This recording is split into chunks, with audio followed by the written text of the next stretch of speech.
Alam niyo po ba na may 4 na kategorya ang korupsyon? Ayon sa librong Syndromes of Corruption, may 4 na syndromes ang mundo. Influence markets, elite cartels, official moguls, at oligarchs and clans.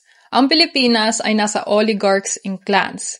Isang sistema kung saan mahina ang institusyon at nakasentro ang kapangyarihan sa iilang pamilya o individual lamang. Ginagamit nila ang kanilang yaman upang kontrolin ang politika at mapanatili ang kanilang dominasyon. Kaya't nagiging malabo kung ano nga ba ang pampubliko o pribadong interes. Dahil dito, ang oligarchs and clans ay pangalawa sa pinakamalalang uri ng korupsyon. Mahina din ang kakayahan ng mga opisyales at civil society na lumaban dito. Ngunit ayon kay Johnston, kung meron tayong reforma na nakakonteksto sa loob ng oligarchs and clans at papalakasin ang ating mga institusyon, ay maaari tayong umangat sa ibang klaseng korupsyon hanggang umabot tayo sa influence market, na hindi man perpekto at may pagsusuhol, katulad ng lobbying, mas maayos dahil may pananagutan at checks and balances.